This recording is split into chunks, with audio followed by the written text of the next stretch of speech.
Okay, now we're going to look at the history panel. And again, I'm not going through everything in Photoshop.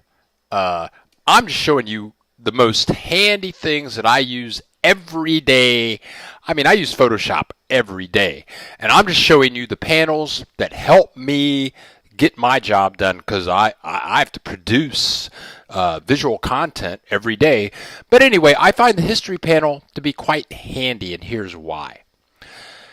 Now, in a previous title, we had these layers, and we put stuff in, and here's our history panel right here. And of course, all panels in Photoshop can be found by just going Window, Layers panel, History panel, Swatch panel.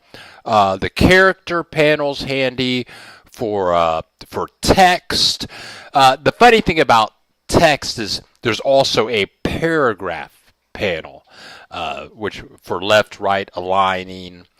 And I find the brush panel to be very handy, as well as the 3D, which is awesome.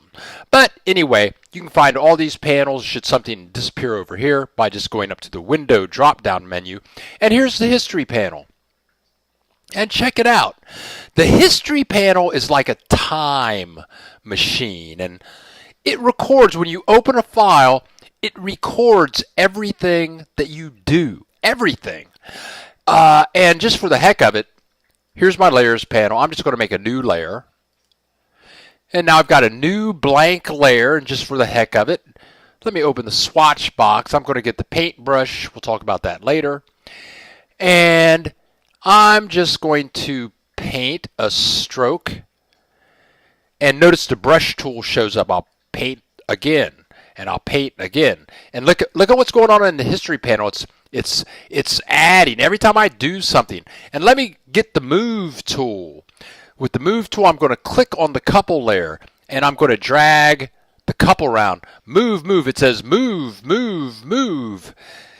And so now, with the history panel is like the land of undos. And I can start clicking back this way, and you'll see those lines that I was drawing start to disappear. The new layer will go away. Free transform, all the things. I'm going back in time. And it's very handy because you can experiment, and let's say get back to here. Master opacity change. This is where I change the opacity of the couples layer. And maybe I like this, but maybe I don't like all the stuff that I did with these lines. Well, I can go back in time, save the file, and then I can move ahead into the future and experiment some more. And if I don't like what I experimented with, I can go back in time. Now, so this is the land of undos. Now, something very important about the history panel settings is by default out of the box. I think that the history panel only records 20 history states. And in this newer version, I'm not sure what it is, but if you go into your Photoshop preferences, and I always forget where this option is. Here's all these preferences. I'm just going to click next. Oh, next. Next. Next. There, and here's. Oh, here we go. In preferences, memory, usage, under performance, history states. I guess default is 50 because I surely wouldn't have set it at that. I'm going to crank this up to 100. Sure, and that's going to give me 100 things that I can undo. Now, with most applications, you can just go edit, undo. In Photoshop, you can edit, undo your last state, and you're done.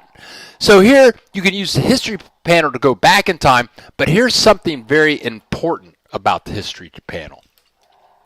The important thing is, watch this.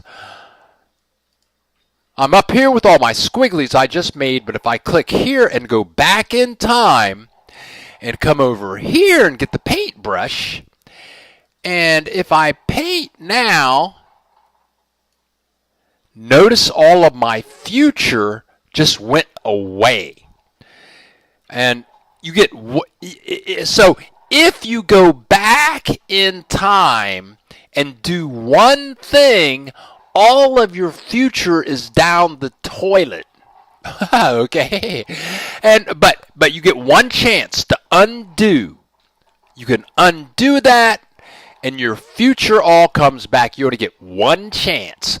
But anyway, I find the history panel very cool for going back in time, make some changes, maybe go file, save as, go file, save as, go to the future.